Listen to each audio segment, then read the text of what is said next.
Hey, everybody. Welcome, welcome, welcome. So glad to be here with all of you. It has been way too long. It's been way too long. I am talking to you from Chicago. Wow. Great times, folks. Hit the like button, hit the subscribe button, hit the notifications bell. We're going to have a great program. A lot of things to update on, so glad to be back. I just had a great time with a lot of things, and we'll tell you all about it when we get back. So welcome, everybody. So glad to be here with all of you. Of the American century. I say that the century on which we are entering can be and must be the century of the common man. A radical redistribution of economic power. I mean, we know that racism is just is a byproduct of capitalism. Everything would be all right if everything was put back in the hands of the people. We need a government that will make sure Americans are taken care of and organize the economy to serve the people, not the profits of a wealthy few. We now have the techniques and the resources to get rid of poverty. We got to start getting out there with the people.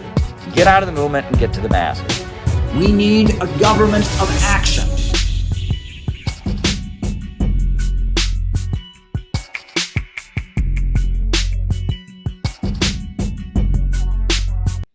All right, folks. Welcome, welcome, welcome. So a lot's been going on, and I'll give you an update on that as well as kind of a news update. But before we get to all of that, I just remind everyone to subscribe. If you haven't subscribed, hit the subscribe button. If you are subscribed, hit the notifications bell. Be sure to hit that notifications bell so you get informed every time we do one of these. I'm planning to do quite a few of them in the next week or so. So be sure to hit the subscribe button. And on top of that, hit the like button so people that know are liking this. And, we find out that a lot of people are liking this. That's always great to hit the like button. And while we're at it, just to be great, if you can tweet this out, put this on your Facebook, put this on your Twitter, put this on your Instagram, drop this in a Facebook group. The more people that are here, the better. So welcome, everybody. Welcome, everybody. For those of you who don't know how we do these streams, I generally give my opening remarks, which is I just have a few things to talk to you all about. And I just kind of talk at the beginning and I give an opening presentation. My opening remarks are then followed by a roll call. Now we find out who it is on the other side of the camera. We find out who's watching. It's really fun. I call people out, names and locations. Then after that, after we do the roll call, after I give my opening remarks, that's when I answer super chat questions. So throughout this opening tonight, Don D will be writing down your super chats. So Don D from NYC, good friend of the program, he will be writing down the super chats. Thank you, Don. So if you have a super chat, I'll try to show it on the screen so that you know we got it. And in the second half of the show, I'll answer super chats, and I'll keep answering super chats until the super chats stop coming in. That's how this works. The second half of the show, the Q&As, where I just answer people's questions. That's the fun part. It's rather unpredictable sometimes, and people ask all kinds of different questions. So there you go. So an update on a few things. First, a couple updates on our community. For those of you who may not be aware, you probably saw, if you watched the videos, that we just had our national gathering, our national training school in Lynn Valley, Kansas, the Center for Political Innovation. We had a national training school, and it was awesome. It was really, truly tremendous. Lily Goldklang, shout out to you. She was retreat coordinator. She did a great job. We had a whole crew of people giving presentations and classes, group discussions. David Rovix, the great folk musician, was there and performed, and Rebecca Parsons, who's a progressive activist running for Congress in the state of Washington, in Tacoma, Washington. She came and gave presentations. Daniel Burke from the Schiller Institute spoke. Dr. Mohammed Shaf, the economics professor from Oklahoma, gave some great presentations. All around, it was amazing. It was really, really a tremendous 4-day national gathering in Lynn Valley, Kansas. We're calling it the Lynn Valley Training School, and video of it will be posted soon. The first video is already up because it was very timely, because the Roe versus Wade being overturned by the Supreme Court, because that happened during our national training school. I closed the national training school by giving remarks about that. Those are already posted. People are enjoying those remarks about the abortion issue, where I certainly was not speaking as a typical leftist. But you'll be seeing a lot of classes and a lot of videos soon. We got to get all of that edited. We had multiple camera angles and all that. It was really, really awesome. It was really, really tremendous. I'm really, really glad we were able to do that. So that was really great.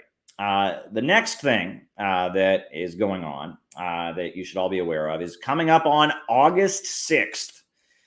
August 6th, about a month away, a month and a few days, we'll be having a public event, a public conference in Chicago. And that's why I'm here in Chicago. I'm here with our team. We're going to get everything in order. We got the venue booked, etc. But we're going to get everything in order. And that will be on August 6th.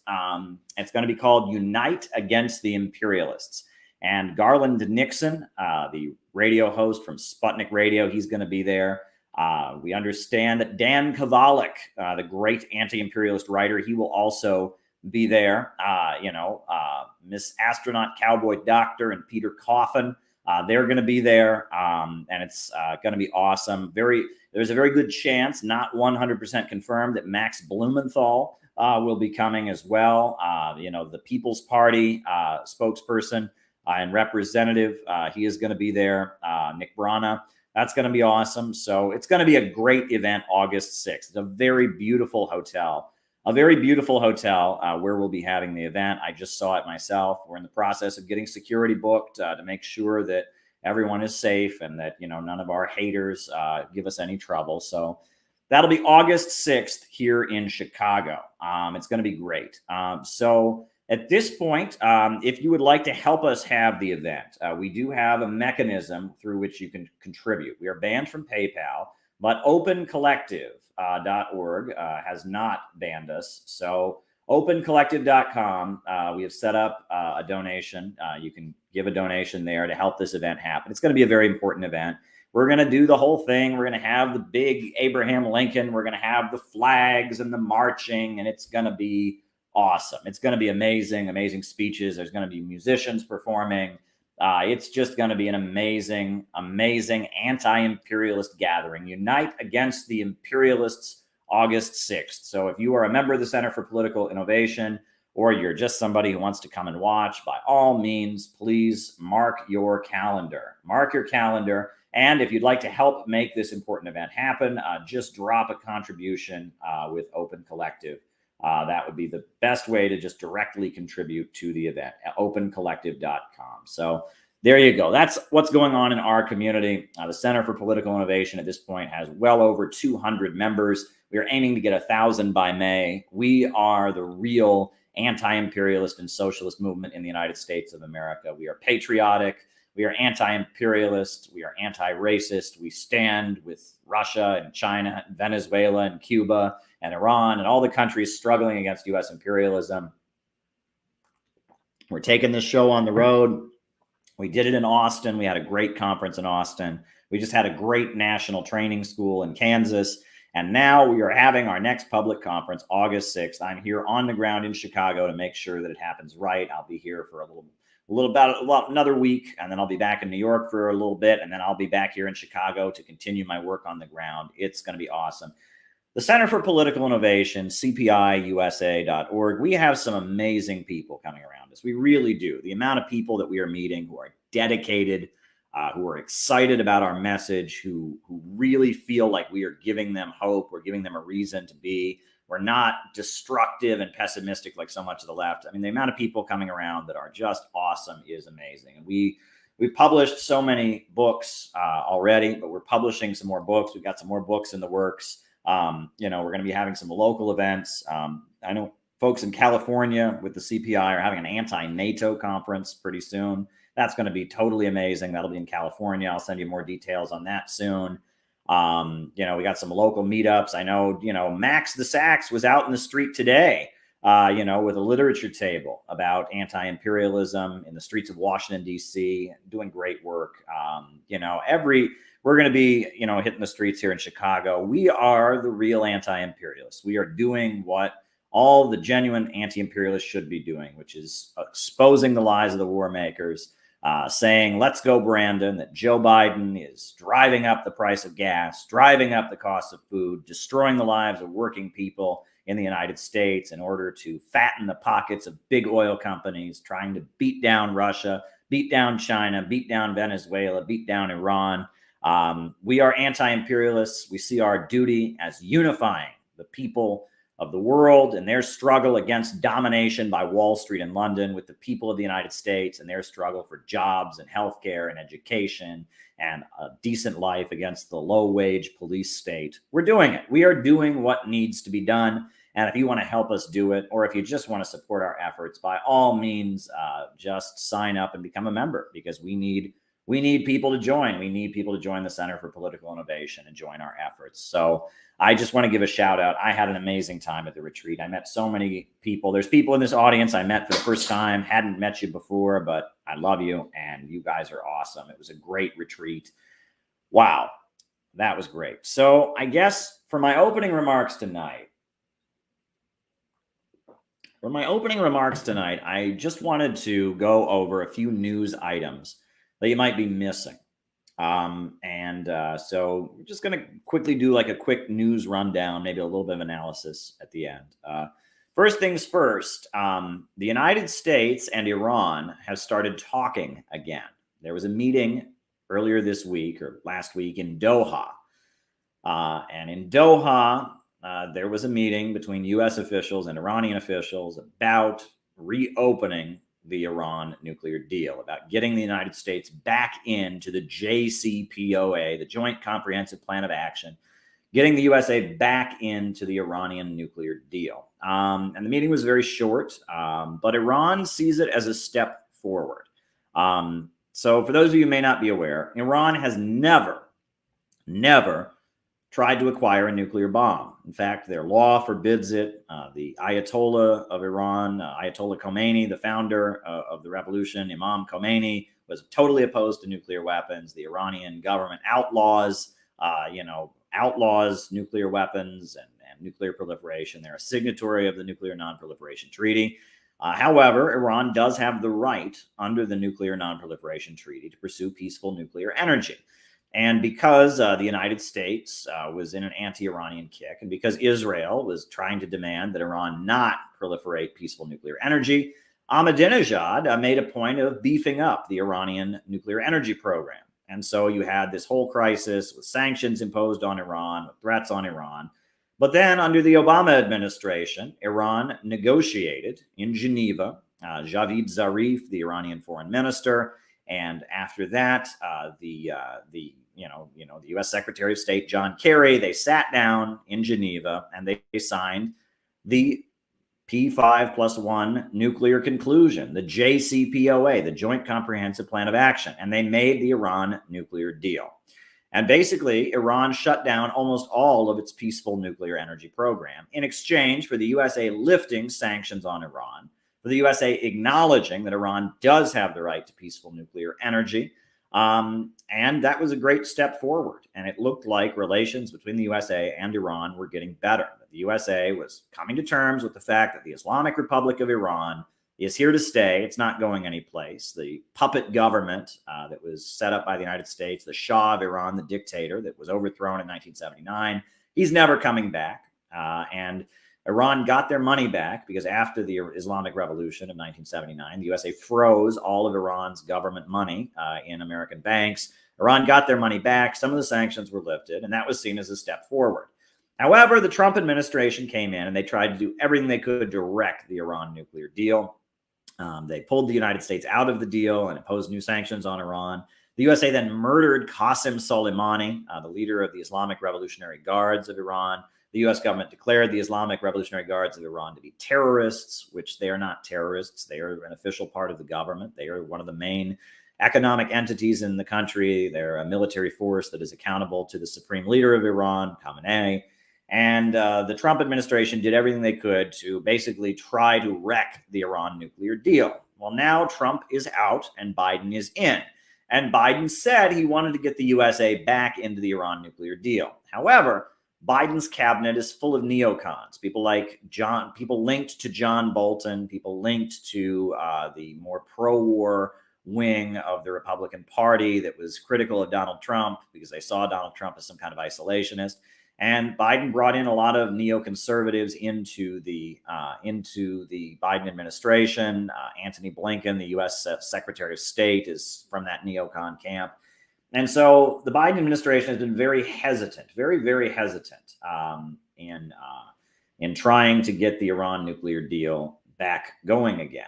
And Iran is also very hesitant because last time, when they signed the Iran nuclear deal, the result of signing the Iran nuclear deal was not things getting better in Iran. Iran's economy suffered more under sanctions. Iran had Qasem Soleimani murdered. And in a lot of ways, Iran feels like they got stabbed in the back. They got betrayed. They signed this nuclear deal. They gave up most of their peaceful nuclear energy program.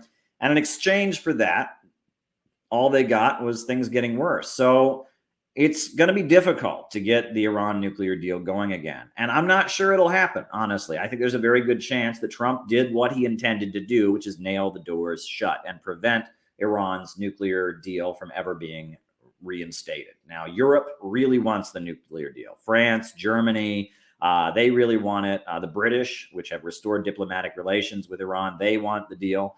But it appears that the neocons in the United States and Netanyahu's faction in Israel very much want the Iran nuclear deal not to happen, not to come back.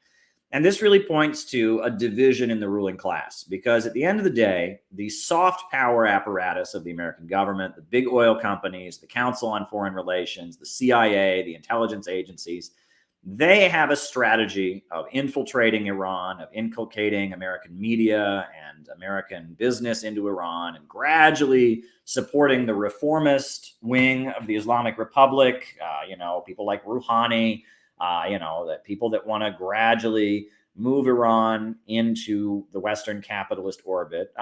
They have a strategy of soft power. And in order to do that, they need relations to get better.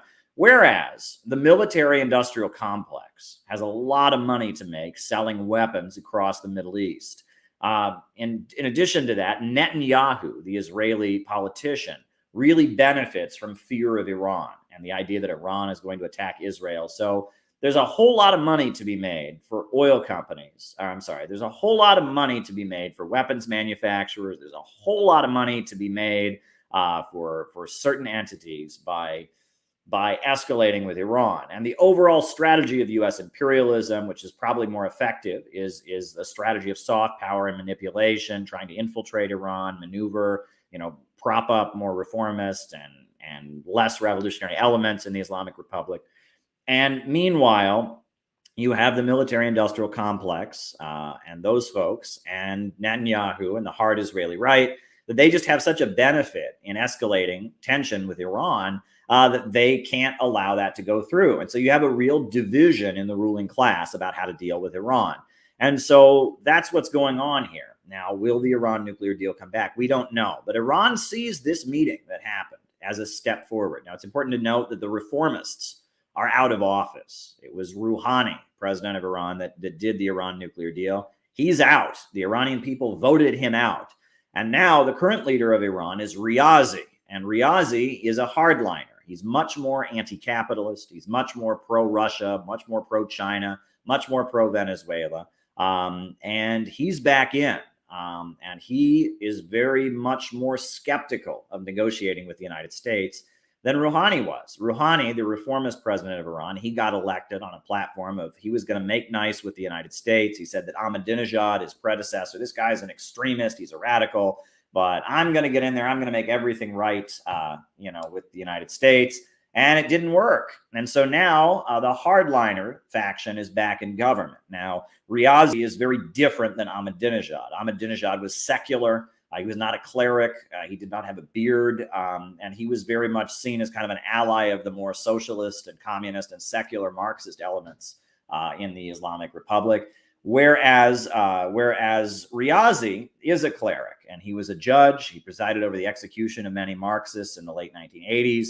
He was very much an associate of Khomeini, and he is very much a religious hardliner. But he's still against capitalism. He says not capitalism, but Islam. He's railed against the banking deregulation policies of the previous administrations in Iran. He wants to ensure more social programs to protect the Iranians. He wants to have a more socialistic economy in the Islamic Republic. He's less in favor of free markets and privatizations. And he wants to negotiate with the United States still, but he's not as excited about it. And he's more excited about getting along with Russia and China and Venezuela and the anti-imperialist countries. So that's the situation in Iran. And it's worth noting all of this, right? The complexities of this are not really known to many Americans. So it's important that we just go over that. So I just wanted people to be aware of the fact that there was some negotiation that started, but there still remain a lot of questions. Now, it's important to note what's now taking place on top of that. Outside of Iran, in the Middle East, you have Bahrain. And this is a country that American media would prefer you don't know anything about. Bahrain is a country in the Middle East, and it is very much a colony of Saudi Arabia. The majority of the people in Bahrain are Shia Muslims, and they are of the Shia Islamic faith. However, Saudi Arabia has invaded Bahrain a number of times and forced a puppet king on them, who is Sunni. And the people of Bahrain want democracy, but instead they have an absolute monarch, a dictator, a king, imposed on them by Saudi Arabia. And the people of Bahrain, the majority of whom are Shia, who protest and want democracy, they are Shia Muslims, and they sympathize with the Islamic Revolution of Iran. And Iran is their ally, and Iran is a champion of the struggle for democracy in Bahrain. You'll never hear about this. In American media, they make it sound like the USA loves democracy. Not in Bahrain. Not in Bahrain, they don't love democracy, because the people of Bahrain have been demanding democratic elections, demanding the right to an elected government.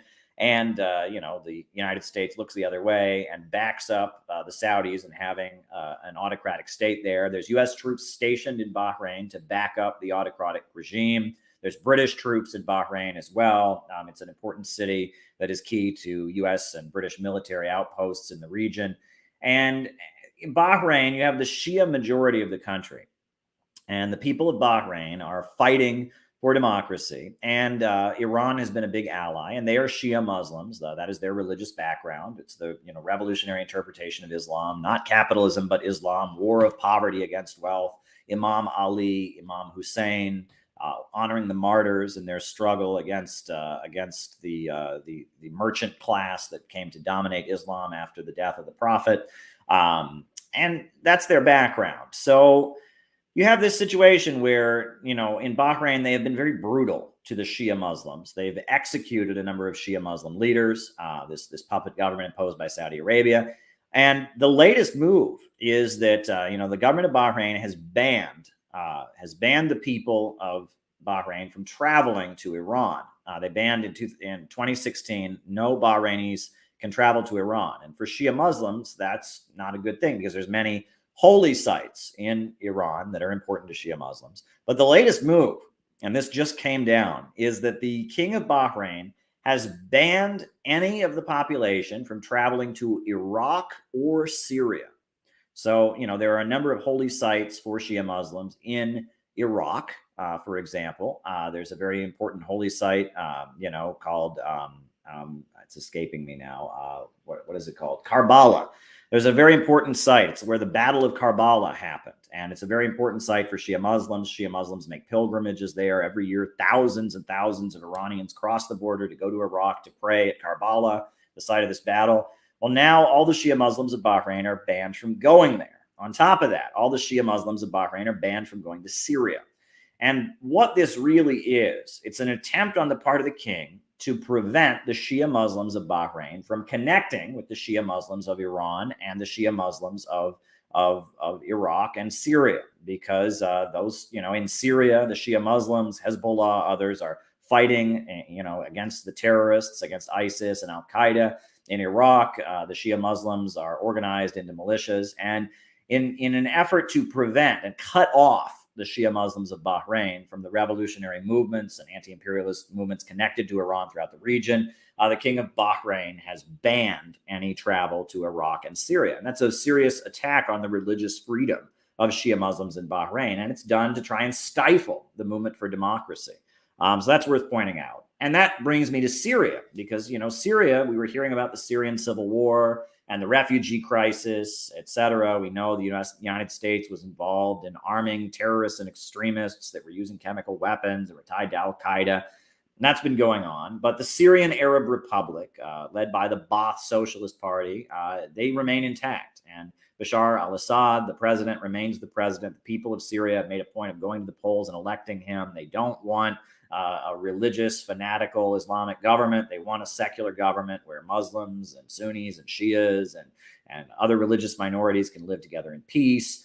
Syria has now recognized the Donetsk People's Republic and the Lugansk People's Republic. The Syrian government recognizes the regions of Ukraine that are being protected by Russia. Russia has moved into Ukraine to protect the Lugansk People's Republic and the Donetsk People's Republic and has recognized these governments. And now the Syrian government has also recognized them, and that these are governments led by communists. It's not the Lugansk Republic, it's the Lugansk People's Republic. It's the Donetsk People's Republic. And communist parties, statues of Lenin, statues of Stalin, are very prominent. You know, they very much identify with their Soviet history. They reject the government in Kiev that is dominated by forces that admire fascist collaborators like Stepan Bandera. In the eastern regions of Ukraine, there's a feeling that Ukraine was much better off when it was part of the Soviet Union. The major parties in those regions are the Communist Party and the Party of Regions. And so now Syria, the Syrian government recognizes the Donetsk and Lugansk People's Republics. And I think that's a great move. And it's also important to note that just today, the Lugansk People's Republic actually has been fully cleared of Ukrainian occupiers. The Kiev government, backed by the United States, given billions of dollars of weapons, has been completely kicked out of all the territories of the Lugansk People's Republic. I think that's a great thing because the people, nobody talks about this, but this war didn't start back in February. It started in 2014 when the USA toppled the Ukrainian government and installed a fanatically anti-Russian government in Kiev. And then after that, the Minsk agreement, the Minsk Accords took place in 2015. There was a negotiation, an attempt to try and bring the country back together. The Lugansk People's Republic, the Donetsk People's Republic declared independence, and Russia said, no, we want to oversee a peace process, a negotiation to bring you back into Ukrainian society. And the Minsk Accords were signed, and then the government in Kiev did not abide by the Minsk Accords, ignored them. And then it started bombing and shelling the people of the eastern regions. 14,000 people in Donetsk and Lugansk have been killed. Children have been hiding in their basements for year after year after year. For 7 years, there's been bombing of the people of the eastern regions. And you never heard anything about it in mainstream media. And Russia waited and it waited and it waited, and they never implemented it. It's only in February that finally we saw Russia's military intervention to protect the people of the eastern regions. So now the fact that one of the republics, the Lugansk Republic, has had the Kiev U.S.-backed forces completely driven out of it, that is a great thing. That is a really great thing. And we hope that, cooler heads will prevail and that this government in Kiev that is backed by the United States will realize that they should stop sacrificing their people for Wall Street's drive to isolate Russia. They don't gain anything by trying to keep the people of Lugansk and Donetsk who want independence under their boot heels. They should recognize that the peoples of Crimea, the peoples of Lugansk, the people of Donetsk don't like the U.S.-backed pro-NATO regime that's been installed, and they should negotiate a peace with Russia. Russia is doing this war very, very reluctantly. They held off. The USA provoked this conflict in 2014, and the USA has kept this going, and Russia wants this to end as soon as possible, and the world wants this to end. There's fatigue all across the world. People are tired of these high gas prices. People are tired of the cost of food. People don't like the flow of refugees that are piling into Europe. People don't like, the fact that people are suffering, and there's nothing good is coming out of this war in Ukraine. So if the forces who say they are outraged about what Russia is doing and they care so much about the Ukrainian people are honest, they would be negotiating an end to this. But that's not what they're doing. They're trying to keep this going as long as they possibly can. Wall Street and London, they want this war to keep going. And it's our job as anti-imperialists to stand with the people of the world and say, no, we want this to stop. We want the war in Ukraine to stop. And that means recognizing the right of the people of Lugansk and Donetsk, the Donbas people's right to live, their right to exist, and and having the Kiev regime withdraw its forces from those regions and recognize the independence of those areas. And that's really, really important. That's really, really important, and it needs to be done. So that's important, and I want to highlight that aspect of the conflict. And we've been lied to so much about it. I mean, look, this week they tried to say that Russia had bombed a shopping mall. Did you? I don't know if you heard about this. It was all over American media. Russia bombed a shopping mall. Well, Russia released the surveillance camera footage from the shopping mall showing that all kinds of merchandise was still intact. All kinds of stores were still intact. And if they had attacked the shopping mall, that wouldn't be the case. If Russia attacked the shopping mall, there would be no more shopping mall. That shopping mall would be flattened. And what happened was there was a military target pretty far away, and there was some ammunition that caught on fire, and the fire spilled over into the shopping mall. They did not attack a shopping mall. Didn't happen, right? And Russia's got surveillance video footage to prove this, and they got up and they showed this. Does Western media care? Of course not. They don't ever talk about facts. But Russia did not attack this shopping mall. They just lied, and they've lied like this over and over and over again. We're always being told Russia did this evil thing or that evil thing, and then the facts come out, and Gray Zone will cover it, and we'll talk about it, and RT, which is banned from YouTube and banned from everywhere, will talk about it, and the facts will actually come out. They didn't attack this shopping mall. It didn't happen. They did not do that. So, the facts are there, and they're just going to ignore these facts. And if you point it out, they just say, "Oh, what? Are you defending Putin? Are you saying Putin's a good guy?" No one has any answer to the facts, right? I mean, this abandoned shopping mall was not even attacked. The merchandise was well intact. I mean, that didn't happen. That didn't happen. I'm sorry. There you go. There you go. And that brings me to a couple other things I wanted to talk about here tonight in my opening remarks, because this is a pattern we see over and over and over again throughout not just this latest conflict in Ukraine or the Iran nuclear deal or the Syrian conflict, but all throughout media lately, is that mainstream media will declare something to be not true or fake news or off limits or a conspiracy theory. And then it turns out to be true. And it's infuriating, right? They declare it to be fake when it's not fake. That you read their fact-checking articles. Their fact-checking articles won't refute it. They'll declare, well, this can't be true because it sounds like something. It sounds like something that we don't agree with, or it would lead people to a conclusion that we don't particularly like, or something like that. And based on that, they declare it to be false. And then we find out the details that it was true. And so, folks, one of these things is about the origins of COVID. And I'm going to be very careful, very, very, very, very careful about how I talk about this. I'm not even going to say it. I am not going to say it. So if anyone's listening, I am not the one saying this. But we know about the COVID-19 pandemic. Everyone knows about the lockdowns and all of that. And there's been a lot of speculation about where COVID came from, where it came from. I'm not going to tell you where it came from, because at the end of the day, we don't really know. But this is what was said by Jeffrey Sachs earlier this week. Again, I'm not the one saying this. I'm going to show you what Jeffrey Sachs said about COVID. Now, this is a fact. This is not a deep fake. This really happened. This is what Jeffrey Sachs, the prominent economist out of Columbia University, one of the most well-respected economists and academics in the United States, an important figure in the United Nations. This is what he said about the origin of the COVID-19 pandemic. I'm going to show you exactly what he said. This is not a doctored clip. This is exactly what Jeffrey Sachs said. I'll add one provocative statement. We could take it up later. It may shock you or not shock you, or you may say, I already know that, Professor Sachs. But I chaired a commission for The Lancet for 2 years on COVID. I'm pretty convinced it came out of US lab biotechnology, not out of nature. Just to mention, after 2 years of intensive work on this. So it's a blunder, in my view, of biotech, not an accident of a natural spillover. Now, I'm going to play what he just said again. Again, I'm not saying this, right? I mean, I am just reporting on the fact that this is what Jeffrey Sachs said. Not out of nature. Just out of U.S. lab biotechnology, not out of nature. Just to mention, after 2 years of intensive work on this. So it's a blunder, in my view, of biotech, not an accident of a natural spillover.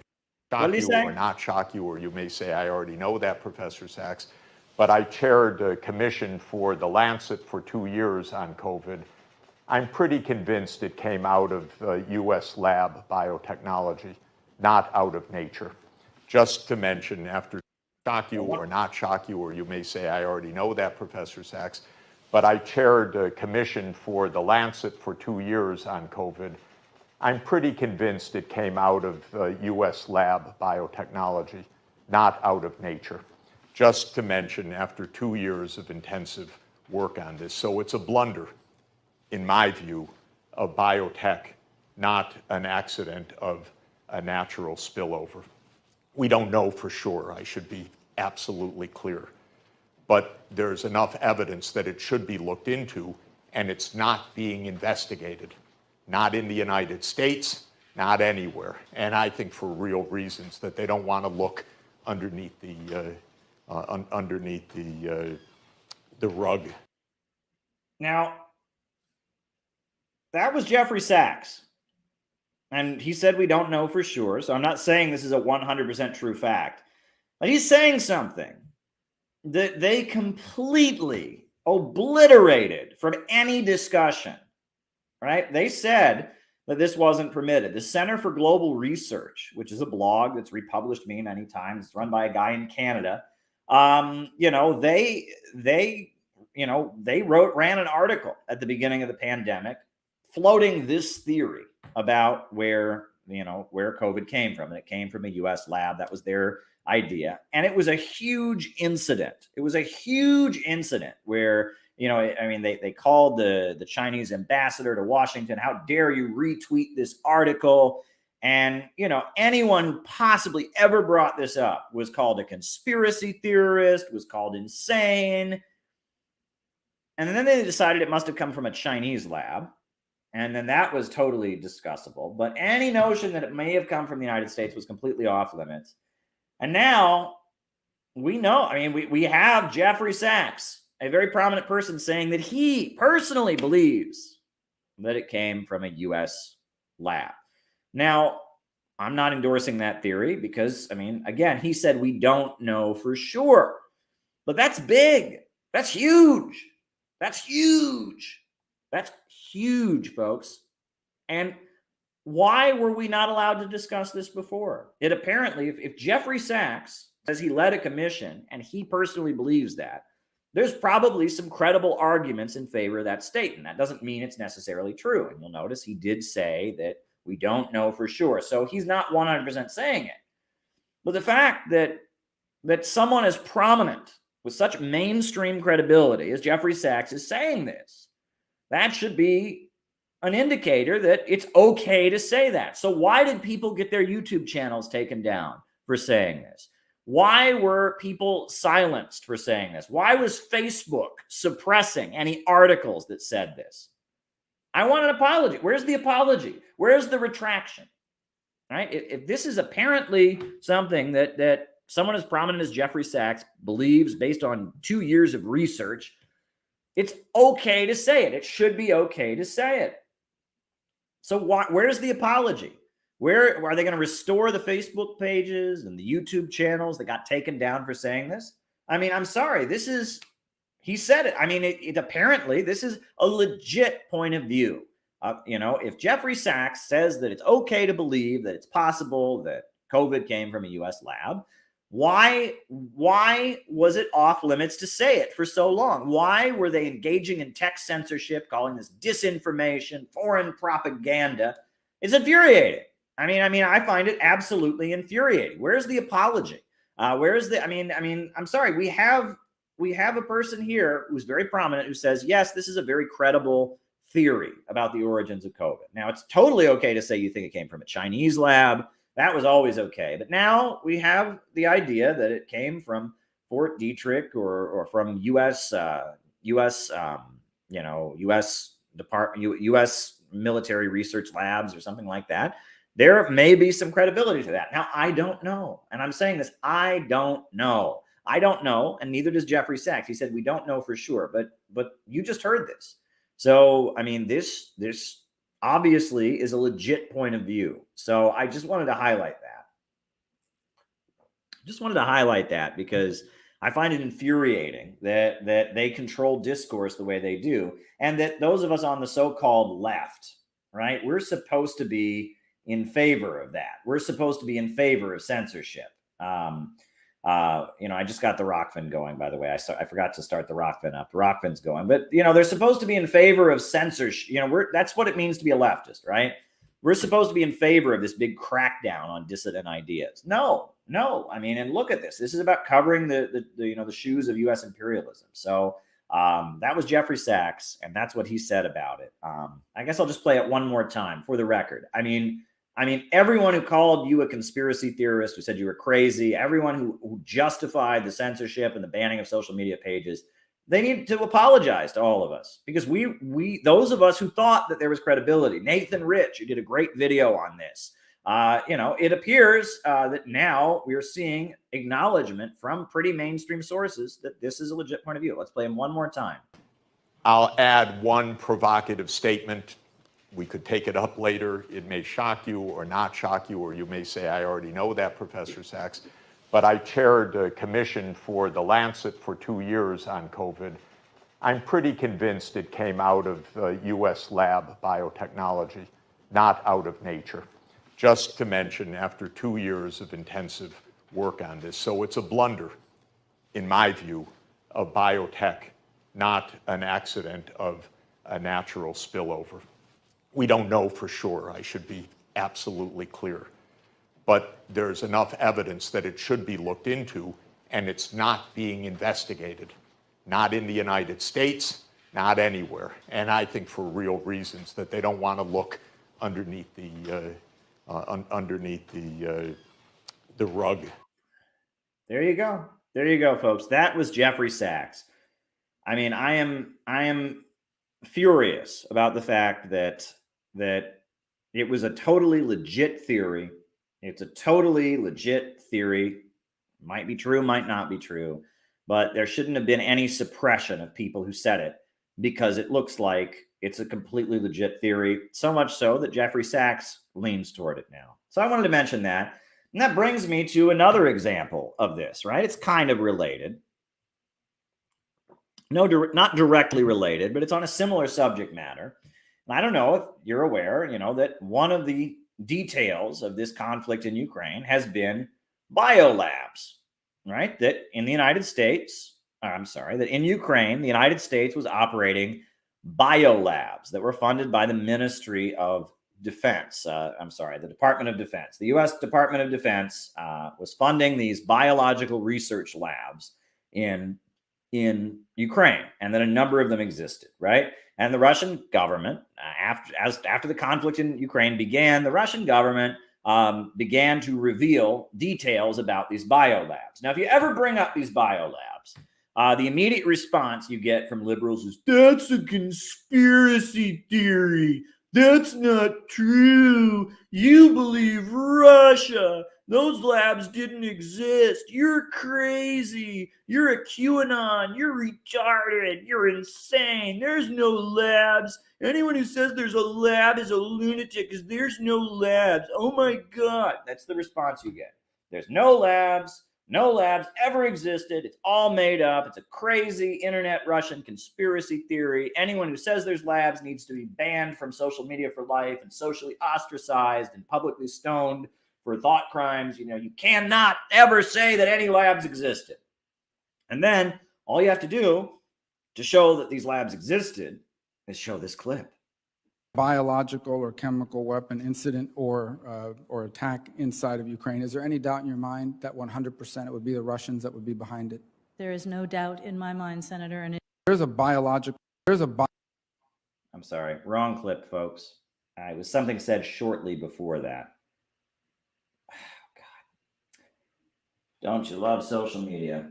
Don't you love social media? So you show them the clip where Victoria Nuland very clearly points out what she said, which is that there are Labs in Russia. Hold on, folks. Hold on. Wrong clip. That's what happens. That's what happens. Alrighty. Victoria Nuland acknowledged the clips exist. Alrighty. Gotta get the right clip. Sorry about that. Alrighty. Hold on. Hold on. Okay. This is the story of my life, having the wrong clip. It's embarrassing, but life goes on. All right, we're going to get you the right clip. Okay.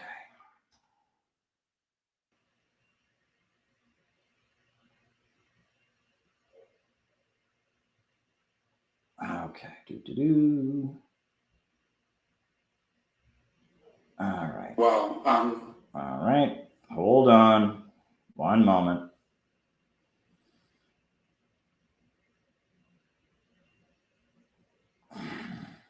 All right. Now, here we go. This is the video clip you can show them.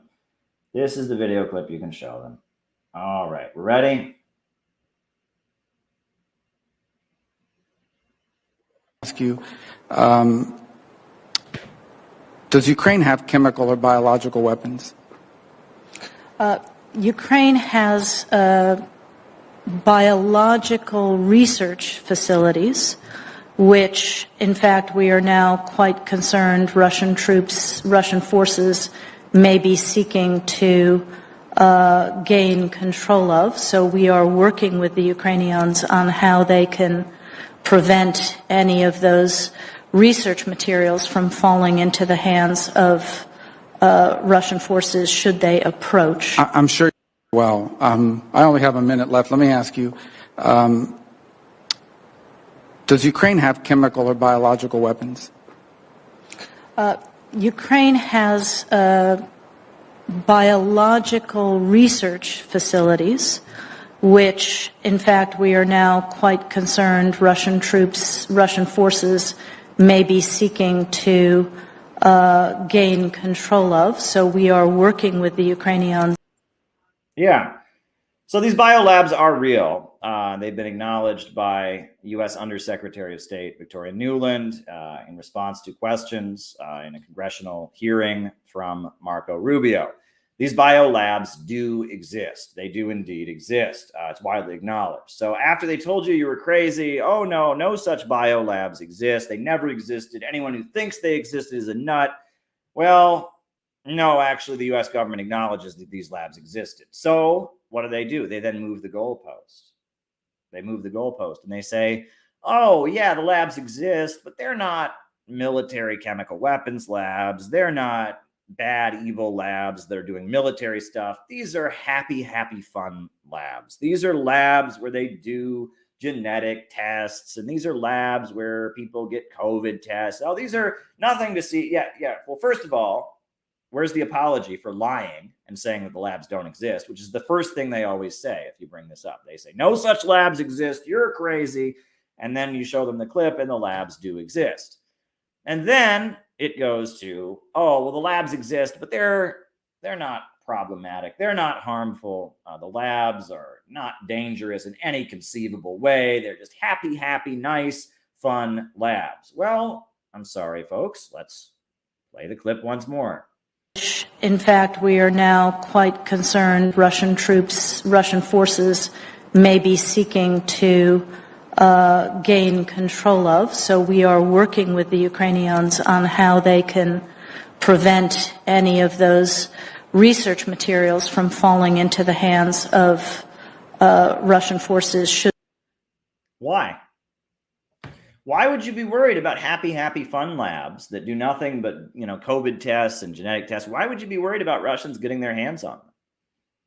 I'm sorry. I mean, why would Victoria Nuland say that they're working with Ukrainian forces because they're worried about these labs falling into Russian hands? Why? Why would that be a problem? If these are just fine, wholesome, happy labs that never do anything wrong, that are just fun genetic research and COVID test labs and nothing scary there, then why are they worried about the Russians getting their hands on them? Why? Why is it a problem that Russia might get their hands on the labs? Oh, and why are these labs funded by the U.S. Department of Defense? Might be a fair question. Yeah, and it's starting to realize that the biolabs thing is a completely legitimate point as well. Just like the theory that possibly COVID came from a U.S. lab is a legitimate point of view, might be true, might be not. The biolabs existed, and it appears they were getting funded by the U.S. Department of Defense. And it appears they were afraid of Russia getting their hands on them. So it seems like Russia has a legitimate point about these labs as well. But the response of the establishment to anyone who brings any of these things up is, you're crazy, you're a conspiracy theorist, etc.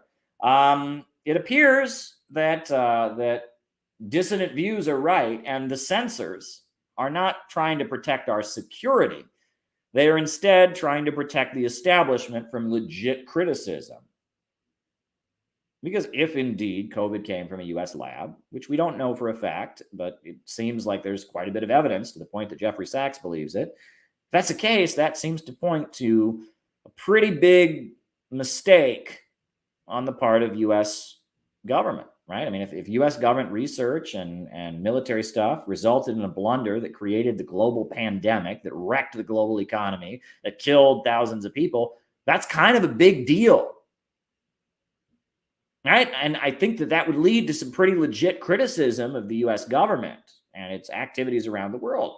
And it seemed like everyone was really, really happy to talk about that when it seemed like they could blame it on the Chinese government. But now that the evidence is more and more pointing to the possibility that it came from a U.S. lab, you're not allowed to talk about it. Totally frustrating. And on top of that, the biolabs. The biolabs do exist, even though they tell you you're crazy for saying they exist. And on top of that, they don't just exist, but apparently they were involved in military research or something to that effect. They're worried about Russia getting its hands on them. It's pretty clear something's going on here. Something's going on here. But we're not allowed to talk about it. We're not allowed to talk about it. And they shut down and silence people and harass them and cancel them for saying it. And it's true. I mean, it's infuriating. It's very, very infuriating. I just wanted to share those two things with all of you. A couple other things I wanted to mention. NASA is now warning us about the fact that China may be trying to, quote, take over the moon. That's what they're warning us about. The fact that China might be planning to take over the moon. China has sent not humans to the moon, but they have sent rovers to the moon. They've brought helium-3 back from the moon for their research on fusion energy. So now we're being warned that China could be planning to take over the moon because apparently China has talked about military activities in space or something like that. Well, I'm sorry. Maybe people didn't notice the United States is way ahead of China on this. Donald Trump set up the Space Force. Do people remember the Space Force? Right? So we've already got a wing of the U.S. military dedicated to space military operations. But now we're supposed to be afraid of China possibly taking over the moon. I mean, I don't know. What are they going to do? Are they going to put a big picture of Mao on the moon? So every time we look up at the moon, we have to see Mao's face or something. I mean, this is so ridiculous. But yeah, I mean, if anything, we should be worried about the militarization of space coming from the United States. The USA set up the Space Force. And so I guess 3 or 4 years later, China is also figuring out their own military work in the moon. When the USA set up the Space Force, there was not alarm bells going off that the USA was planning to take over the moon or take over Mars. That was just Donald Trump, playing Star Wars or something. Well, now we know for a fact that, they're trying to get us afraid that China is going to take over the moon. So be afraid of China. Be very, very, very afraid. NASA is warning us that China is planning to take over the moon. Fear China. Hate China. Be angry at China. Don't blame Wall Street. Don't blame London. Don't blame Joe Biden. Don't blame the Pentagon. Don't blame the Congress. Don't blame the big banks on Wall Street. Don't blame the big oil companies. Don't blame the military-industrial complex. Be absolutely, positively sure that you blame China for the evil China trying to take over the moon. This is where discourse is at. But I also wanted to mention one other news item that I think really should just kind of get to the essence of all of this. And this really kind of points to what all of this is about.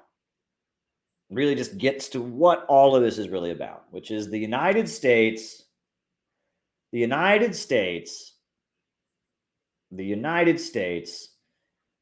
has overtaken Russia as the top oil and gas exporter to the European Union. Now, you might look at that and say, what does that mean? Well, it's actually quite a big deal. If you look at a map, look at where all the European Union countries are located, and look at where Russia is located. Pretty darn close. Now look at all the European Union countries, and look at where the United States is located. There's this big thing called the Atlantic Ocean, and thousands of miles in between them. So why are European Union countries now buying the majority, the top country selling them oil and gas? It's not Russia anymore, but the United States. Doesn't make any sense, right? Why would you do that, right? If you can buy something from your neighbor, why would you buy it from somebody on the other side of the planet? Well, that's what this war is all about. That's what this war is all about. Russia rebooted its economy in the late 90s by restructuring it around oil and gas, right? During the 1990s, they had free market capitalism, neoliberalism in Russia, and it wrecked the country's economy. Shock therapy economics. Yes, George Soros was involved. Yes, Wall Street banks and color revolutions, and it was a disaster. I mean, sex trafficking was through the roof. Poverty was through the roof. Unemployment skyrocketed, almost 30% unemployment at various times. Mass hunger in the 90s in Russia was not a good time. Boris Yeltsin, who was Bill Clinton's buddy, who the U.S. government meddled in Russia's elections to get Boris Yeltsin reelected in 1996. Boris Yeltsin implemented free market libertarian policies, privatizing government assets, wrecked their economy. But then, starting in 1999, Vladimir Putin came into office, and he restructured Russia's economy around public ownership of oil and gas.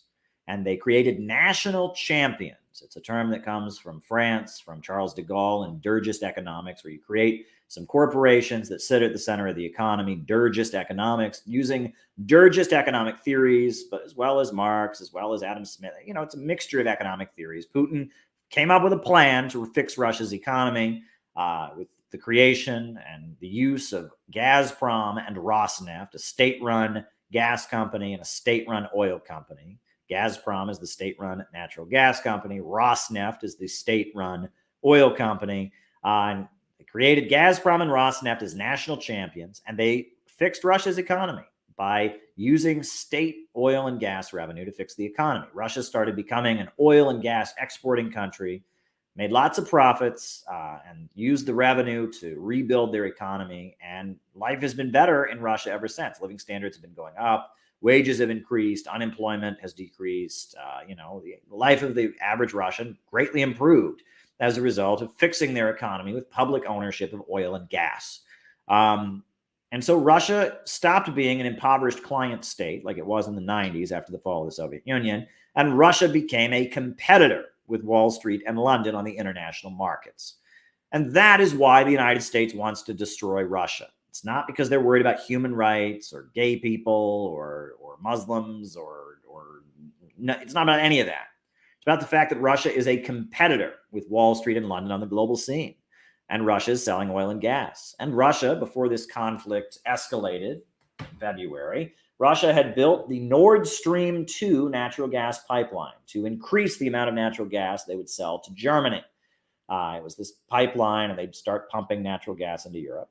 And the United States was furious about the Nord Stream 2 natural gas pipeline. They didn't want Europeans buying their natural gas from the United States, from Russia. They wanted them to import it all the way from the United States. And that really is what this conflict is about. Russia is a competitor with Wall Street and London, selling oil and gas on the international markets and competition. And because of that situation, we now have Russia emerging as a competitor, and Russia is a target. And so the NATO alliance, the anti-Russian alliance, has drifted closer and closer to Russia's borders. And in 2014, the United States toppled the government of Kiev, of Ukraine, installed a fanatically anti-Russian government.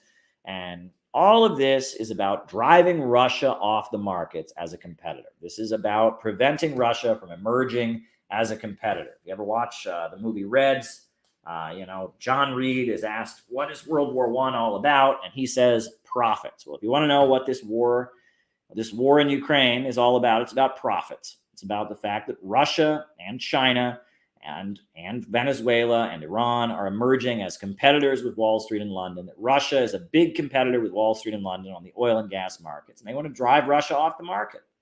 They don't like the fact that Russia is an oil and gas exporter and a competitor. Every ounce of oil, every barrel of oil, every ounce of natural gas that Russia sells, somebody didn't buy it from BP or Shell or Chevron.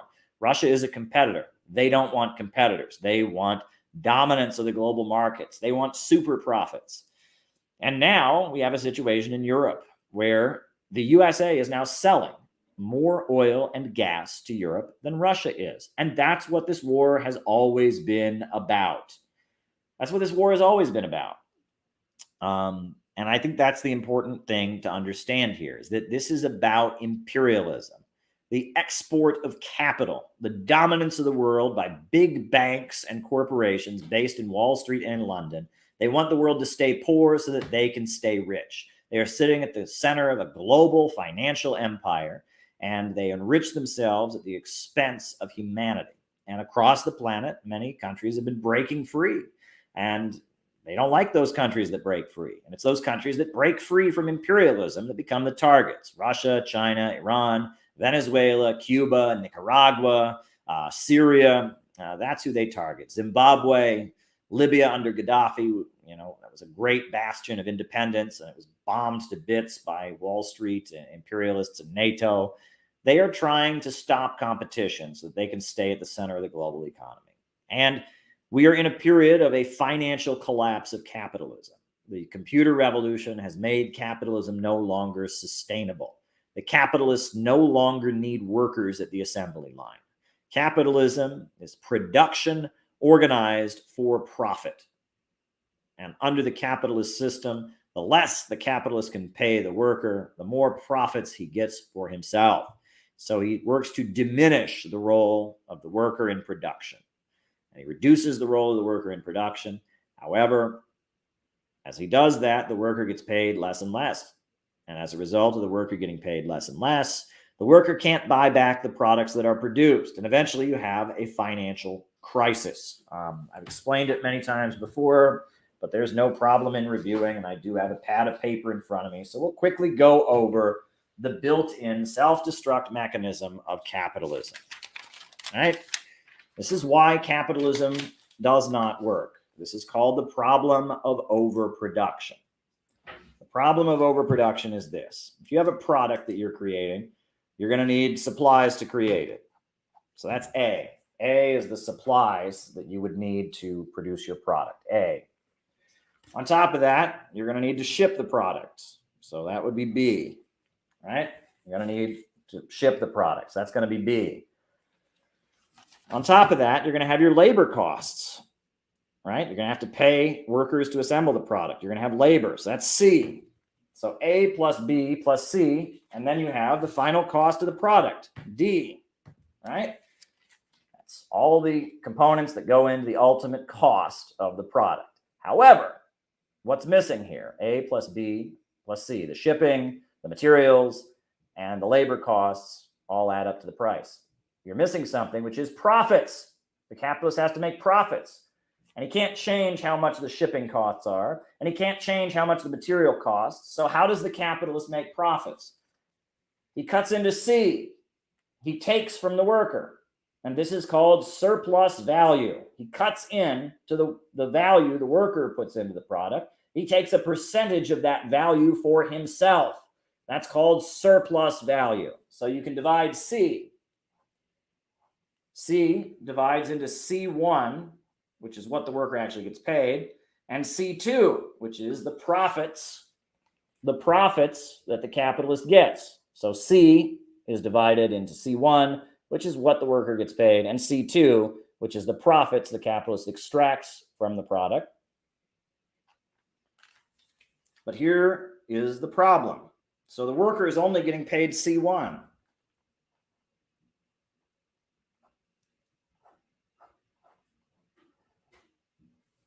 C1 does not equal D.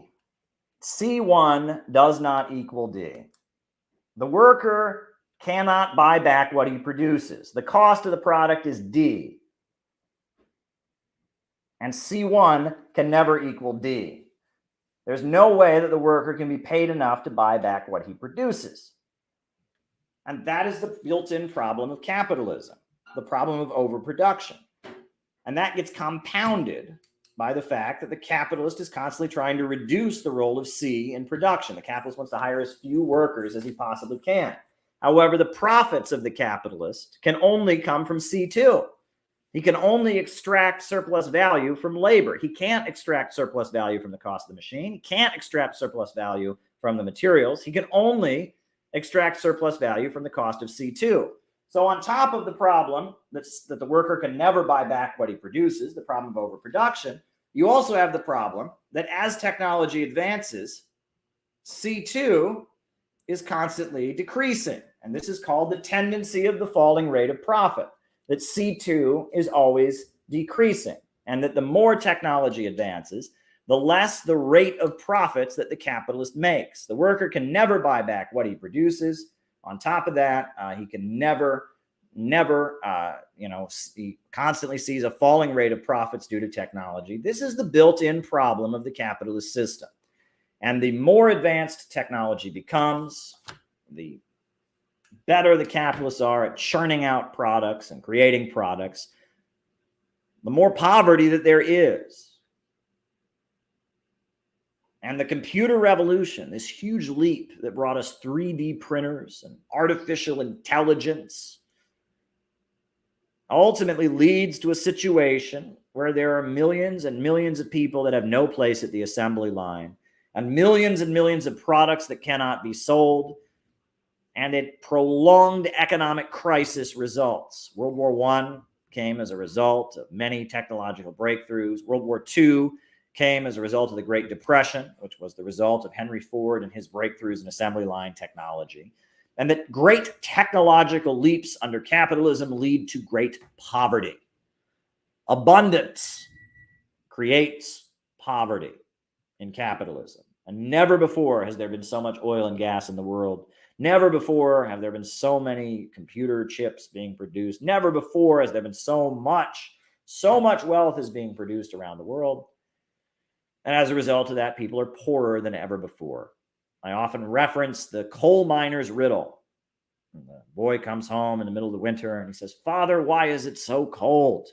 And he says, "It's so cold because we can't afford any coal to heat the stove." And he says, "Father, why can we not afford any coal?" And he says, "Because I lost my job at the coal mine. I got laid off." And he says, "Father, why did you get laid off? Why did you lose your job at the coal mine?" Father says, "Because there's too much coal." That's capitalism. Abundance creates poverty. After the financial crisis in 2008, we had a situation where Americans all across the United States lost their homes, were thrown out on the street, and were living in tents. They were living in tents. Why were they living in tents? Why was there a tent city outside of Las Vegas in Nevada? Why is Skid Row in Los Angeles full of homeless people? Because the housing bubble burst. What does that mean? What's the housing bubble burst? It means that Americans couldn't afford to buy homes. Their wages were going down. Their living standards were going down. The rate of household debt was going up, and Americans couldn't afford to keep buying homes. So Alan Greenspan legalized all kinds of easy credit ripoff schemes to try and keep Americans buying homes. And a lot of Americans were buying homes even though they couldn't afford them. And they were getting these ripoff loans that wouldn't work, and the inflatable mortgages and adjustable rate mortgages, and all of this was going on.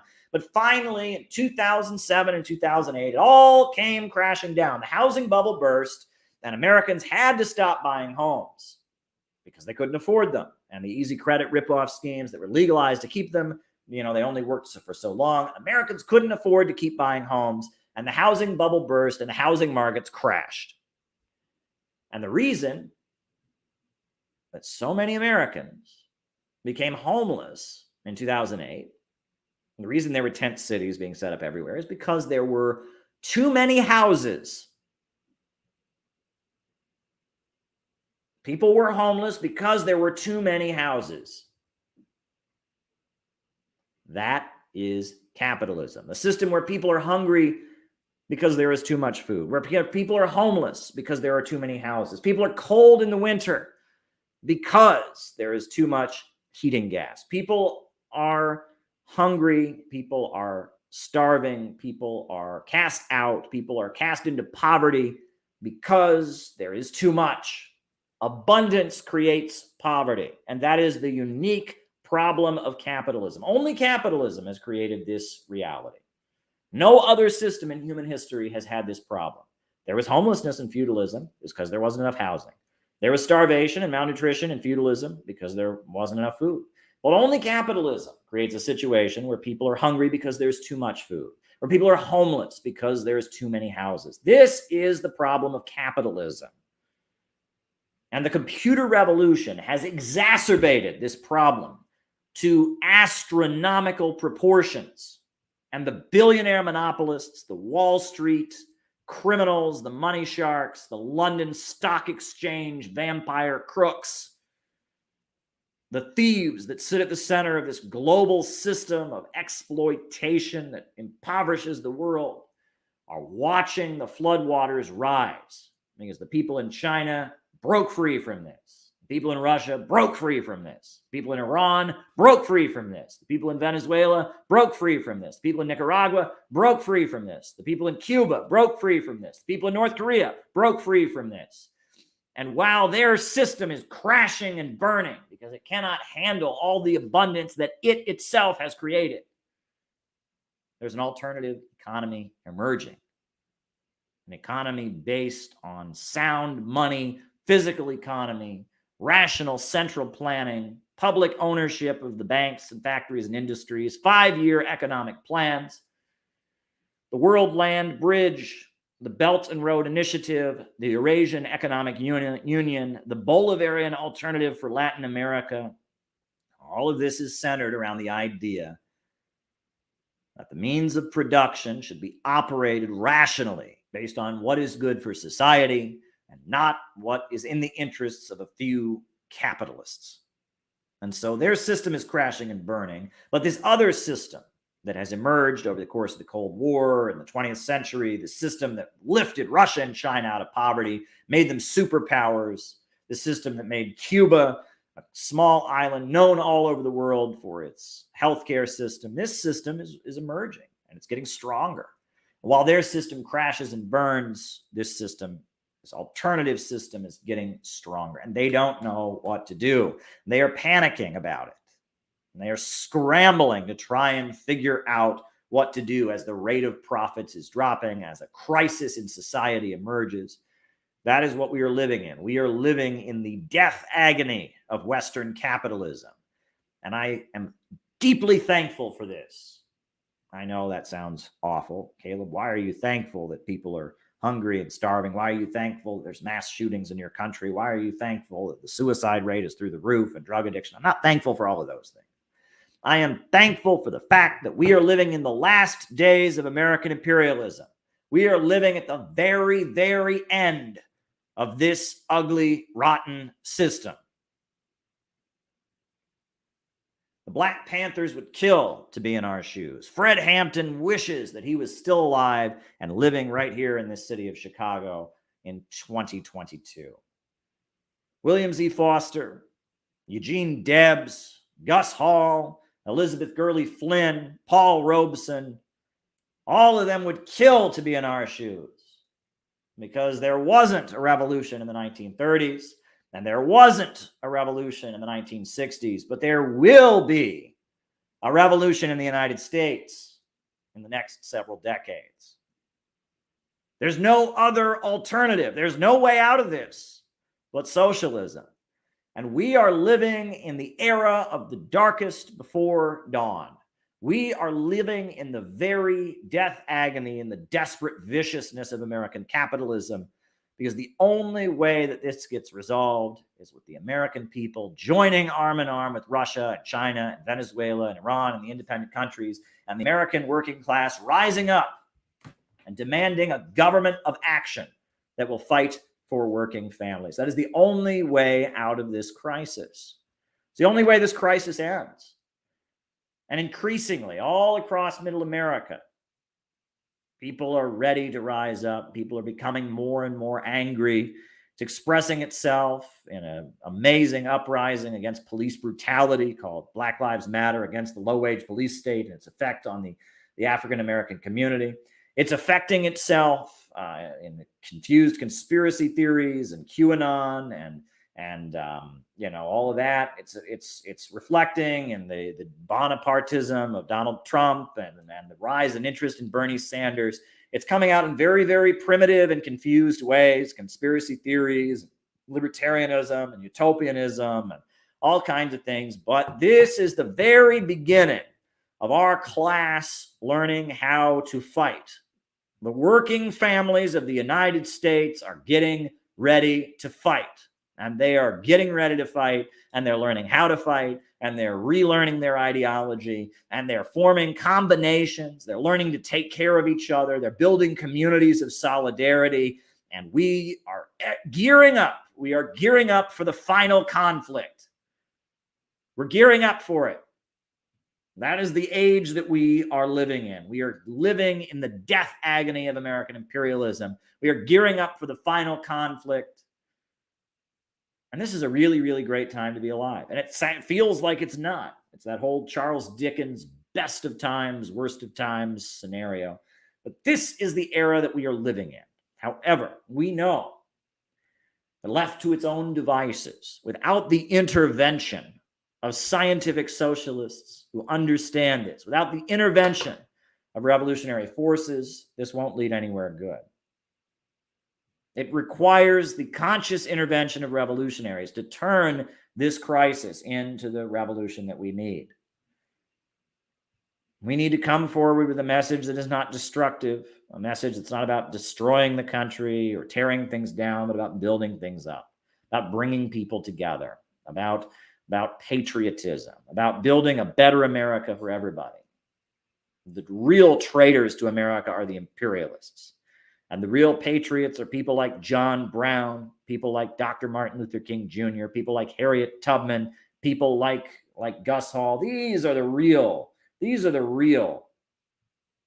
patriots. These are the people who really love America, because if you love America, you got to love its people. If you love America, you got to stand up to the Pentagon. It sacrifices the lives of Americans in order to make profits for billionaires. If you really love America, you've got to stand up for the working families. You got to fight for drinking water that's clean. You got to demand jobs and education. We are the true patriots. We are the true patriots. And the future of the American people is intrinsically bound and tied up with the people of the world and their struggle against imperialism. And that ultimately, we need to be figuring out how to build a united front against the imperialists. Because the enemy of all humanity is those huge multinational corporations that sit at the center of the empire. Amazon and Jeff Bezos, Walmart and the Walton family, the Rockefellers, the Carnegies, the DuPonts, Silicon Valley, Facebook, Twitter, Microsoft, the Silicon Valley oil banker elites, the huge multinational trusts, cartels, and syndicates. These are the imperialists. Imperialism is not a policy, it is a global system. And we must build the anti-imperialist united front that'll lead this country out of the darkness, out of the emerging low-wage police state, and toward a better future for not just this country, but the whole world. That is the task that is ahead of us. It is no small task. It's not an easy thing. It's not something we can easily do. Our work is cut out for us, but the conditions are ripe. They're more ripe than they have ever been. And I'm really glad to be back with all of you. I'm really glad to be talking about all these things. And I think now we're going to do the roll call, or I'll call you all out as I see you, names and locations. And then I'm going to start answering super chat questions. And then that will be our show. So who's with us tonight? Names and locations. Names and locations. I will call you out as I see you. Names and locations. Who's with us tonight? Who is with us? Names and locations. Names and locations. We got Kendall in San Diego. We got Jonathan from Arkansas. I met you at the school. Thanks. Good to meet you. We got MJ, Anti-Imperialist Party. Rose from Texas. Pirate Alex, Cleveland. Nick in Tampa. Carolyn in Staten Island. Ryan in Oakland, or San Francisco. Ryan in Oakland. Brad in St. Louis. Dario somewhere outside Rochester. Henderson, Nevada. We got Evergreen State. The Evergreen State. Isn't that Oregon? I believe it's Oregon is the Evergreen State. Is it Washington or Oregon? It's one of those two. Canberra, Australia. Zephyr from Eugene. Right? Ben from somewhere, Northern Michigan, Zach in Westchester, Quinn and Meredith in Eatonville, Washington, MJIB, David in Seattle. Shout out to you, David. Steve from Brisbane, Dana in Chicago. We'll be meeting very soon. Steve in Brisbane, Australia. Bing, bing, bong. I don't know where that is. Hi from Mexico. JJ, Billy Kane in Gateshead, England. Welcome, everybody. Mo and Danielle in Pomona, California. Alex from Brazil. Shout out to you, Alex. Great stuff. Great stuff. From Italy, Andre from Egypt. Northern California, David from Michigan. Loving the energy tonight, Caleb. This is the same energy we always bring. I've just been doing a lot of in real life stuff lately. I haven't streamed as much, but that will change. We're back. We are back. Arizona, Ash in Chicago, glory to Caleb Maupin. Oh, you're so kind. From Snake Hunter. Gabby in Chicago. Shout out to you. We'll be hanging out pretty soon. Jenny in Cincinnati. Shout out to you, Jenny. Detroit, Anthony. Mohsin from Iran. Alexis from Pennsylvania. Pleasure to be here. Christian from Bergen County. Shout out to you out in New Jersey. Kieran from San Diego. Welcome. Basant, New York. Robin in New York. Marissa in Washington. Saw you at the school. That was awesome, Marissa. Good stuff. Bendigo, Australia. David Fox, who's a good friend of the show. We're going to get to your super chats in a little bit. Sweden. Bendigo, Australia. Yuri Lanov from Buffalo, New York. Yuri. Marlon from San Diego. JR at Kalamazoo. JT24 in Mississippi. Arizona. All right. I think at this point, I should probably have the super chats that were sent to me by the great Don D of NYC. And I'm just going to check on those super chats and see if they've been sent, and then we'll start answering them. And that's how it works. I don't think I have them yet, so I guess we'll keep going on names. We got Back from Beyond. Is that Bed Bath & Beyond, the store? Isn't that like a shopping store? We got Paul in Appalachia, Arizona, Marlon in San Diego, JR in Kalamazoo, JT24 from Mississippi, Devin from the USA, Paul in Appalachia.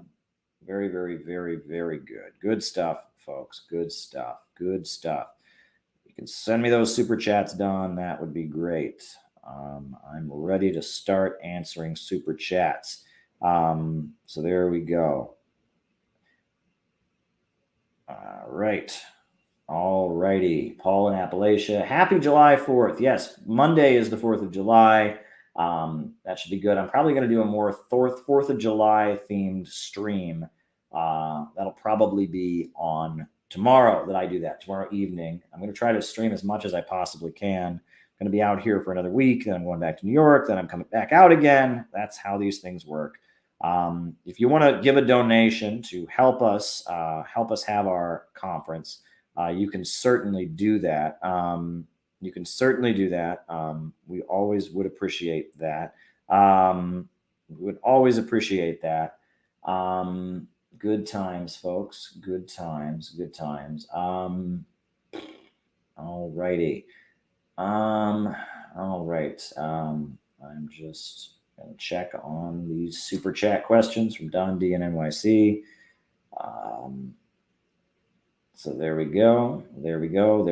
And here are the super chats from the great Don D. So we're going to start answering super chats. Thank you, Don, for sending those. I don't know why they're not on my phone, but they did come in. All right. Very good. So the first super chat question we received was from the great David Fox, very amazing anti-imperialist and labor activist. He says, there's an anti-imperialist event in Melbourne tomorrow at 12 p.m. And he put the event linked. It's called Break the Chains of U.S. Empire.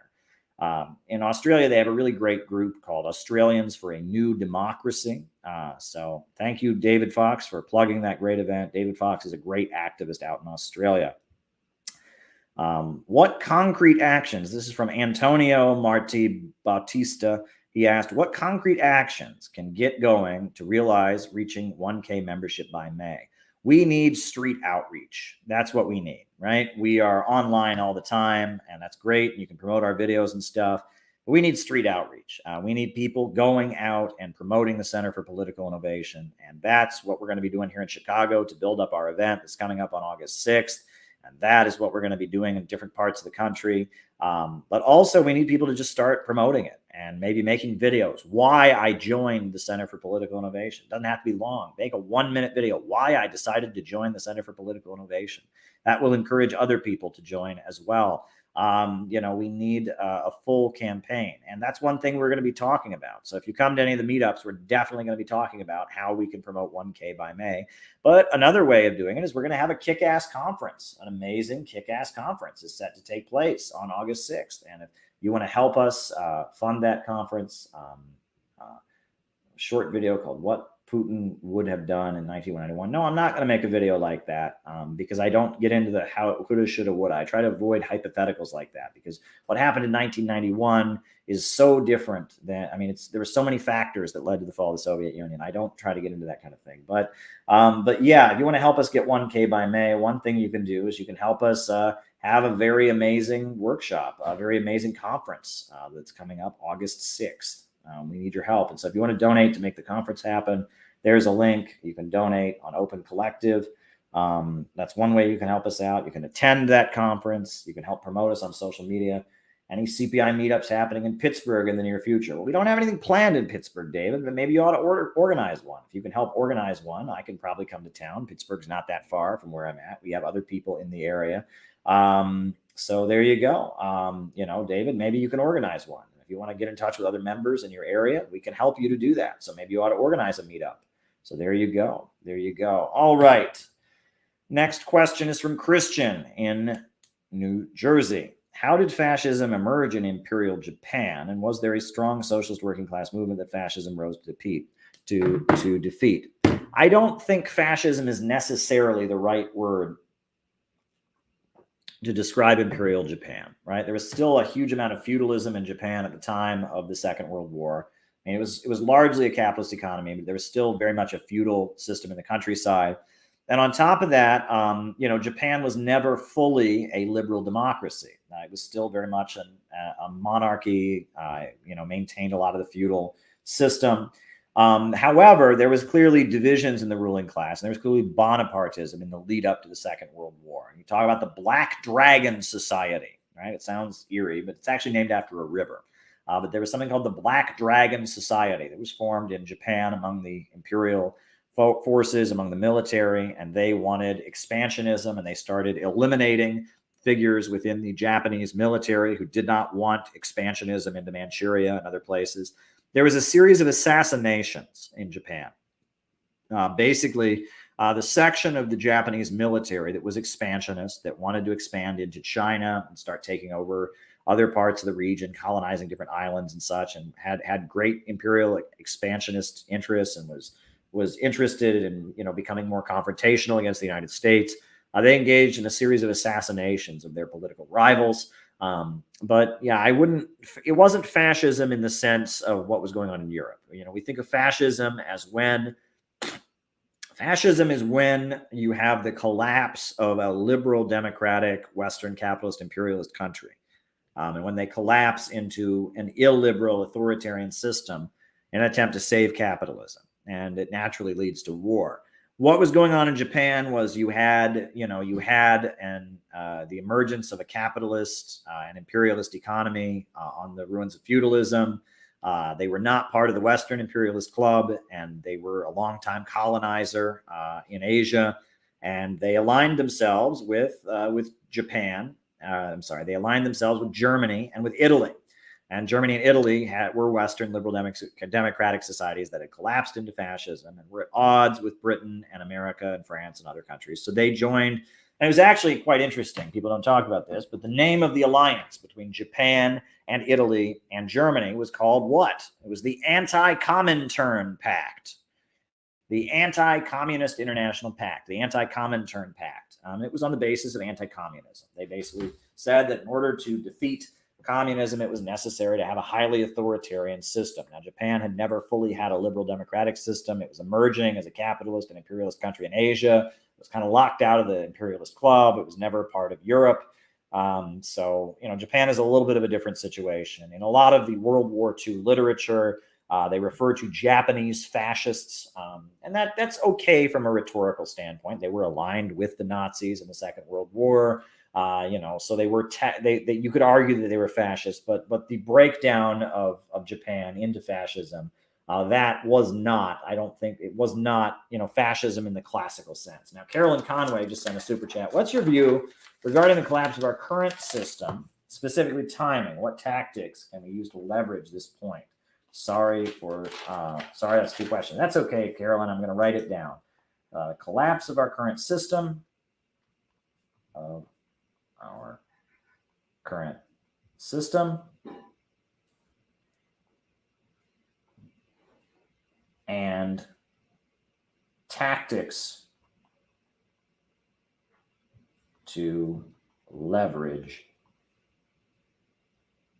this point in time. All righty. Wrote it down, Carolyn, and we will get to that when we get to it. Very, very good. Thank you for your super chat, Carolyn. All right. Next question we have is, one more thing on the Japan thing to answer Christian's question. There was a strong communist party in Japan, that organized the workers and had a base among the population. A very large percentage of the Japanese Communist Party in the 1920s and 30s were Korean, because there was Korean slavery in Japan. There are a lot of Koreans that were brought to Japan against their will to be slaves or semi-slaves. And so there was a very large Communist Party in Japan. That Communist Party was outlawed and forced underground, but they still organized labor union struggles. That was really important. There was many novels that were published that promoted Marxism. One of the most famous Marxist Japanese novels is called Crab Ship, and it's about workers on a crab ship who organize a union. And when Japan moved into a full-on authoritarian military state, they operated as an underground group and sabotaged weapons and weapons factories and such. And even today, you have a strong Communist Party in Japan. Now, the Japanese Communist Party is no longer a Marxist-Leninist party. They embraced Euro-communism back during the 1970s and 80s. And now, actually, the Social Democratic Party of Japan is actually to the left of Japan and more radical, more anti-imperialist. So it's complicated. But during the Cold War, Japan always had a strong Communist Party.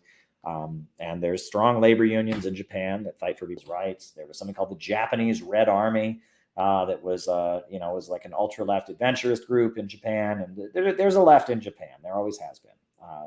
All right.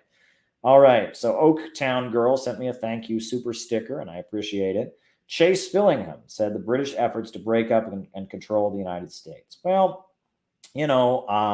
I don't view these things as British per se. I mean, there's an axis within the U.S. power structure, the Anglo-American establishment. It's identified by Carol Quigley and Carl Oglesby. Lyndon LaRouche talks about it also, that are committed to the more oligarchical and imperialist worldview. They push Malthusianism, and they push for a more controlled capitalism. But I don't like identifying them as British, because there's a lot of British workers who are just as opposed to it as the working class here. Just like you can't call international capitalism American because the American workers are victims of it. You can't call British work. You can't call it British very much either. Now, the Anglo-American establishment or the Eastern establishment is a real power axis within the United States that needs to be identified. That's who Biden is in with, the oil monopolists, the Silicon Valley fascists. But there are contrary factions within the U.S. ruling class as well, and that's important. That's important to note.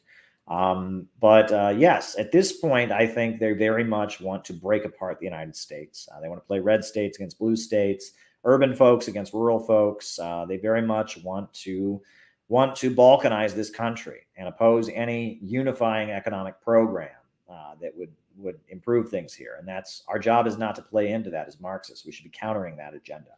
That's what I said in my remarks on the abortion ruling. I gave quite a speech, a 42-minute speech on the abortion question at the closing of the retreat. So you can go watch my speech on abortion that I gave about how, I'm for a woman's right to choose. I am pro-choice, but the escalation of tensions around that issue is serving imperialism. It's not ultimately in our interests. All right. Why does China even allow U.S. biolabs in their country in the first place? How did that come about? I would assume that's because China allows a lot of American investment. China wants scientific research in China to be joint between the United States. They wanted the Made in China 2025 program that's been so widely attacked in American media. They wanted that technological program to be a joint program between the Chinese and the U.S., and that they like cooperation between American scientists and Chinese scientists, American labs and Chinese labs. And so, it appears that, the United States has seen that opening, that China wants to have cooperation, and they've used that to carry out their own ends, right? And that wouldn't it be better if, instead of in the scientific world having different countries competing with each other and developing biological weapons, we had countries working together to find cures for diseases? I think that would be better. And I think that's the way China sees things. China wants to improve things in the world. So there you go. Next question. Just want to let the community know that Fundamentals of Marxism-Leninism has finally been reprinted and is available on Amazon for $30. That's really good news. That's really very good news, because that's a really good book. I recommend Fundamentals of Marxism-Leninism. It's up there with The History of the Three Internationals by William Z. Foster, the short course History of the Communist Party of the Soviet Union. These are very important introductory textbooks, and I recommend people read these texts before they read the classics. The classic Marxist texts are written as polemics, but you have to know the context of the polemics or they don't make sense. If you just open What Is to Be Done or The State and Revolution, if you just open The Poverty of Philosophy, you're not going to get it, right? You need to read the context first and understand the basic ideas before you really dig into the polemics. Lenin is a great writer, but you need to understand the context. Fundamentals of Marxism-Leninism is a great book. So is History of the Communist Party of the Soviet Union short course. So is The History of the Three Internationals by William Z. Foster. Great books. Just help my friend pay her rent. Housing is a human right, says Dan Keating. Absolutely. Absolutely. And with so many empty houses in the United States, the cost of housing should be going down, but instead it's going up. People are becoming very desperate. And, it shows that this free market stuff isn't how they portray it, right? If anything, it should be very cheap to get housing in the United States because there's so many empty houses. It's not the case, especially in urban centers. You have a huge amount of gentrification. All right. Tyler McConnell. Great. Shout out to you, Tyler. Tyler's awesome. I met him and his wife and kids at the retreat. Tyler is awesome. He writes, in Iran, the left seems to be communists and the right seem to be Muslim hardliners. Both seem anti-imperialists. Any books or documents you'd recommend to learn more about this history of contradiction and synergy? Well, see, in Iran, it's a little bit of a different setup. So in Iran, you have the hardliners. They refer to themselves as principalists. And you have the moderates. They refer to themselves as reformists. And where do communists fit into this? Well, I mean, technically being a communist in Iran is illegal, right? There are many communists in Iran. There are many Marxists. There are many college professors who draw heavily from Marxism. There's organizations that coordinate Iran's relations with Latin America and the Bolivarian countries. There's labor unions. There's like a labor party in the Iranian government. So there are communists in Iran, and a lot of Iranian media, a lot of the Islamic Republic's worldview is very influenced by Lenin's theory of imperialism. They say not capitalism, but Islam, etc. But technically, you can't have a communist party in Iran. Every party has to be fitting its message into the Islamic constitution. And the Islamic constitution is very anti-capitalist.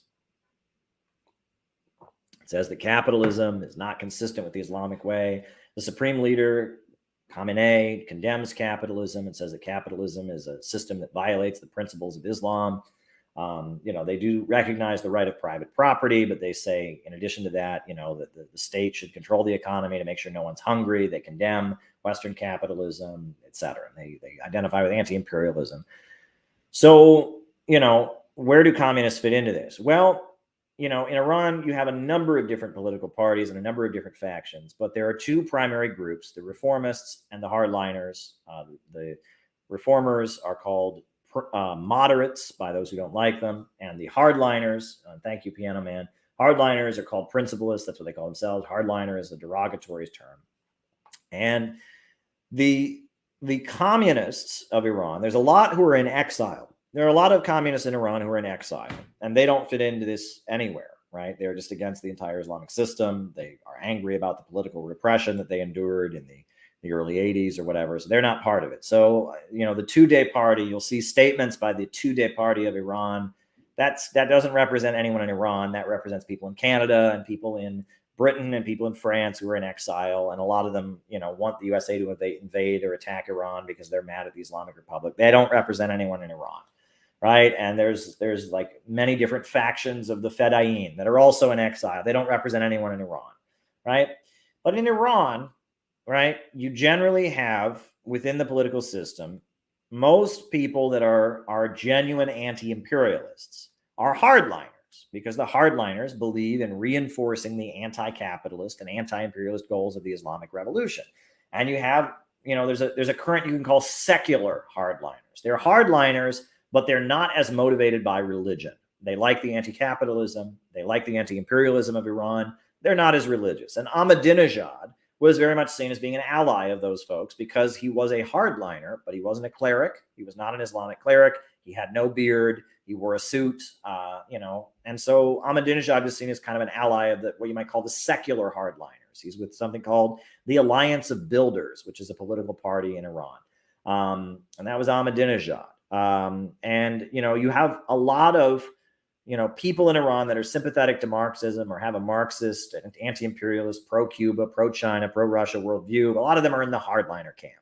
Then you do have a minority of people that are usually wealthy and they're like teenagers. They're wealthy and they're young and they get into Marxism on the internet. They get into Marxism on the internet and they tend to identify with anarchism and stuff. And they tend to be in the reformist camp because they're pro-Western. And they wouldn't say it that way, but they kind of see it as, they identify Marxism with Western liberal ideas, with LGBT rights, with America and Western stuff. They hate the Islamic Republic. They hate China and Russia and Cuba, and they want to go out and break stuff in the street. And they probably might call themselves Marxists, but they're kind of bread tubers. Those folks are going to be in the reformist camp. But your serious, principled Iranian Marxist who lives in Iran, they're going to be in the hardliner camp. Look, a couple years ago, there was a lot of rioting in Iran. I don't know if you heard about this, but there was rioting in Iran. And the rioting originally started because of deregulation of banking, because the reformist president, Rouhani, had rolled back some of the Islamic Republic's laws around lending money. And so this private bank had opened up in this area. I think it was Mashhad. And this private bank in Iran had ripped off a bunch of people and they'd lost their savings. So the people who were Muslims, who were hardliners, rioted against this bank. Unfortunately, then the United States said, all right, we're going to make the most of this. And they called up all the pro-US people and they went out and rioted. And so it got to be a confused situation. But then the hardliners had pro-Islamic Republic rallies calling for regulation of banking and it all de-escalated. But the hardliners are the ones that tend to be more socialistic in their economics. And also they tend to be the ones that are more anti-imperialist, but they're also more socially conservative. They're the ones that want to enforce more of the Islamic laws, whereas the reformist camp is more free market oriented, more neoliberal. They want to accommodate with the United States. They want to negotiate with the United States, but they also tend to be, more socially liberal. They're more in favor of LGBT rights and women's rights. So it makes it very complicated. The Iranian political system is very complicated. And at the end of the day, the supreme leader, at the end of the day, he has the power, right? He's the religious authority. Now, he doesn't intervene on all matters. He intervenes only when he draws red lines. He lets the Iranian people elect whatever government they want. But the largest economic entity in Iran is the Islamic Revolutionary Guards. They're the biggest. They own the highways and the bridges, and they own the oil wells, and they have a lot of the power. and they are accountable only to the supreme leader, and they have their own military force, basically. So that's the Iranian political system. I hope that's helpful, Tyler. Now, the next question we've got here is the collapse of our current system. Well, and it's a 2 question from Carolyn. She asks about the collapse of our current system. Well, we're seeing it now, right? With the food prices going down, the internal break apart of our deep state. There's clearly different factions in our deep state contending for power. We saw that with January 6th. We're seeing that with other situations. And on top of that, we're seeing that with the economic system and how, look, I mean, I've been driving through middle America. I drove from I rode in the car. I don't have a driver's license. Someone else was driving. We rode from Kansas to Chicago. I mean, we were in Oklahoma a little bit too. And I mean, this country's falling apart. I mean, the roads are falling apart. The highways are falling apart. The infrastructure is falling apart. The water systems are falling apart. The power plants are falling apart. The country's falling apart. And this is the collapse of our current system. And they're planning for a life of low-wage, short-term service sector jobs, long-term unemployment. They're predicting that people will not be having children. They are predicting that opioid deaths will increase, that suicide will increase. I mean, they basically are trying to oversee the demolition of the U.S. economy, because they want to integrate the United States into their global financial system. And there's all these people who get in the way of doing that, who are saying, wait, what about my job and my livelihood and my living standard? And they're like, go away, shut up, and they're trying to whipsaw the population, play the population against each other in order to carry that out. And they're trying to set up a low-wage police state, an authoritarian police state. And we're seeing the process of fascism, right? Fascism develops gradually, but ultimately, there's a turning point where liberalism ultimately collapses. And we're seeing the Western liberal system in the United States collapse into an authoritarian low-wage police state centered around degrowth. Fascism is centered around the idea of degrowth. Fascism is the belief, it's when liberal Western capitalist societies in a time of crisis collapse into an authoritarian state that then oversees the driving down of living standards in order to try and stabilize capitalism. That's what we're seeing right now. And there are different models, different ways of doing it. But if you look at all the different factions of the ruling class, more or less believe the way to solve this crisis is with degrowth. But libertarians don't believe that. And Marxists don't believe that. Marxists say there is no limit to growth, and that with rational planning and the means of production, we can have growth. And Russia and China believe in growth, if ever. They really believe in growth. But yes, fascism is trying to stabilize capitalism by setting up an authoritarian state that will oversee degrowth and driving down of living standards to stabilize capitalism.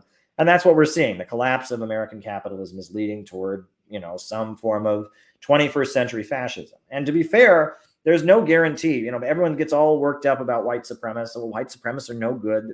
There's no guarantee that they'll be the ones the ruling class turns to, right? I mean, the majority of this country is pretty soon not going to be white. So why would they turn to white nationalists as their fighting force?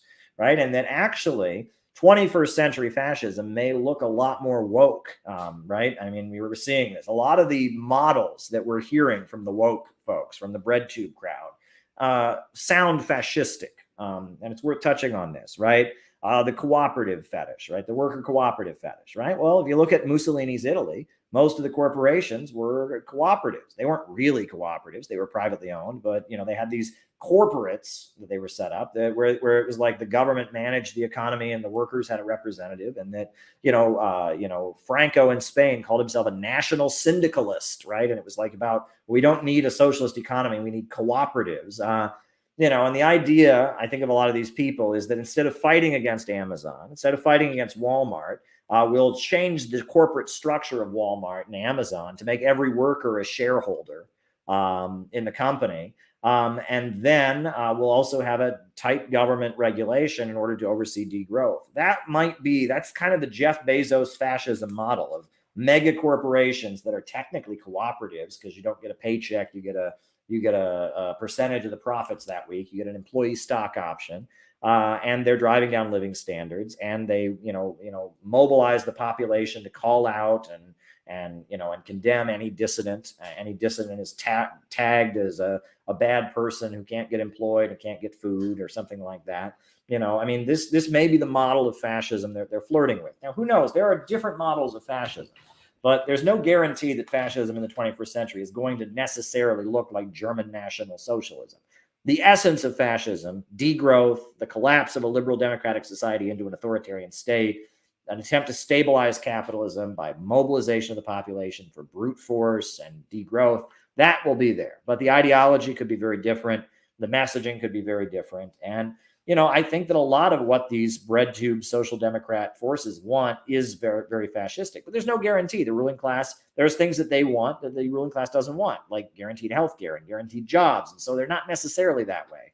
But Antifa, there's a whiff of fascism there. Vosh is a fascist if there ever was one, right? He wants anyone who's critical of the war in Ukraine to be locked up and jailed. That's what he wants.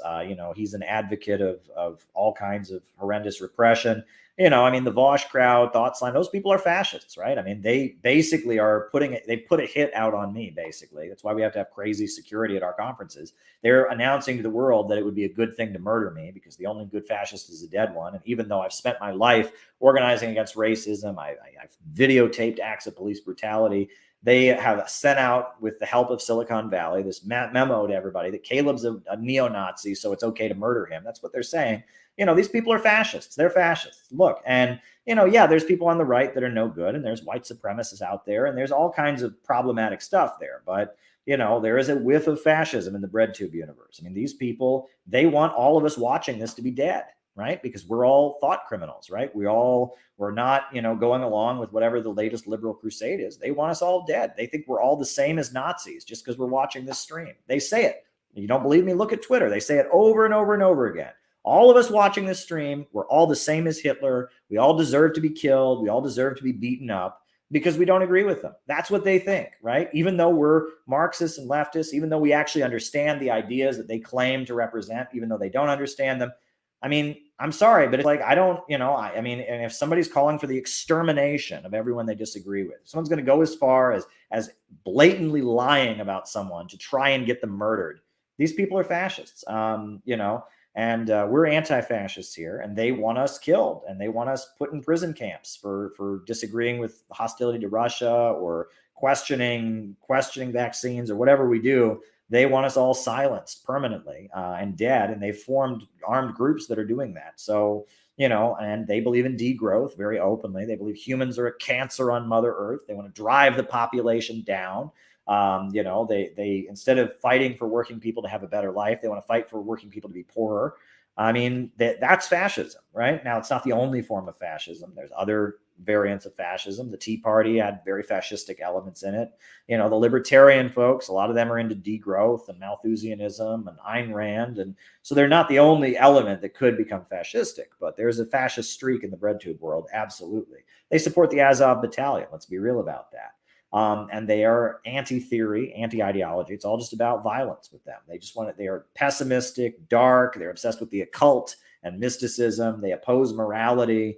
They promote Nietzsche and philosophical irrationalism. They hate Christianity because it wants to people to be nice to each other, and they can't stand that because everyone's, it's the ideology of self-mutilating teenage goths and school shooters. That's their ideology. That's what they believe in. Right? They want to tear down the world and kill people. I mean, I'm sorry, there's a huge amount of fascism in that. The obsession with violence, the degrowth, the destructivism, the pessimism, the desire to exterminate anyone who disagrees with them, degrowth, driving down living standards. That's all fascism, folks. That's all very, very fascistic. So then the next question, is tactics to leverage this point at the time. Look, I see the role of the Center for Political Innovation as being a role of education. We are trying to educate the population. We are trying to bring people out of the trance and the hypnotism that this society has put on them and get them to think. That's what we're trying to do. And we're bringing forward an economic program, 4 points. We're bringing forward 4 points. And those 4 points are intended to awaken people, and get them moving again, and get them to push their own interests. And it's by putting forward our program that we are awakening people. There's all kinds of tactics. Chris Smalls and the union organizing he's doing with Amazon, that's heroic and that's amazing. Rebecca Parsons and the housing activism that she's doing, fighting against home foreclosures and fighting for the rights of people in their neighborhood. She talked about it at our conference. That stuff is amazing as well. There's a lot of amazing stuff that people can be doing. The role of the Center for Political Innovation is to provide the ideological and educational guidance that can lay the basis for people doing other things. And we need people to be worker politicians. We need people to be educators. That's what we need. We need people to go out and spread this message, because theory without practice is useless. But practice without theory is blind. If people don't know what they're fighting for, they're going to end up fighting for the synthetic left. They're going to end up fighting for degrowth. So we're playing the ideological role of awakening the American people from their slumber, of giving them scientific socialist ideology to understand all of this. That's the role that we're playing. And that education that we are doing, that out of the movement to the masses work that we're doing, will lay the basis for a broader fight back among the working class with our ideology. Because the crisis right now is an ideological one. Look, back during the financial crisis, I was always saying, be in the streets, got to be in the streets, got to build the movement. Well, people are in the streets right now. All kinds of protesting is going on. People are going out and breaking shit, and stuff's not getting better because the fight back is not guided by any ideology. It's just destruction that the imperialists have figured out to manipulate for their own ends, right? So I'm not telling people, oh, just be in the streets. No, I'm playing the role of an educator. I'm teaching people about imperialism and capitalism. We're putting forward a program that can improve people's lives by challenging property relations, raising the property question. That's the role of the Center for Political Innovation. We are playing the role of educators to give the theory and ideology, to push genuine anti-imperialism and socialism into the spaces where people are awakening around these questions. We want to go out of the movement to the masses. We want average Americans to understand that their enemy is not in China or Russia or Venezuela or Cuba. Their enemy is on Wall Street. Their enemy is in London. Their enemy is U.S. imperialism. That's what our job is. Our job is to put forward the property question and raise awareness about socialism. And that's what we're trying to do. And, we need your help. So go and join the Center for Political Innovation. We're building a movement. So there you go. All right, folks. Well, it's really good to be back. I'm glad we could stream. I think I'll be back tomorrow. Me and a few friends, we're going to a few sites here around Chicago. But then after that, I will be home, and I think we're going to have a stream tomorrow night. So I wish you all the best. We will be back soon. I guess we'll end the way we always end. And I'm not going to show Robert's video. It's a great video Robert made to end the stream, but I'm going to recite it just because we all need to know these words. A new upsurge in the struggle against U.S. imperialism is now emerging throughout the world. Ever since World War II, U.S. imperialism and its followers have been continuously launching wars of aggression, but the people of various countries have been continuously waging revolutionary wars to defeat their aggression. While the danger of a new world war still exists and the people of all countries must get prepared, revolution is the main trend in the world today. While the danger of a new world war still exists and the people of all countries must get prepared, revolution is the main trend in the world today. All right, folks. Good night.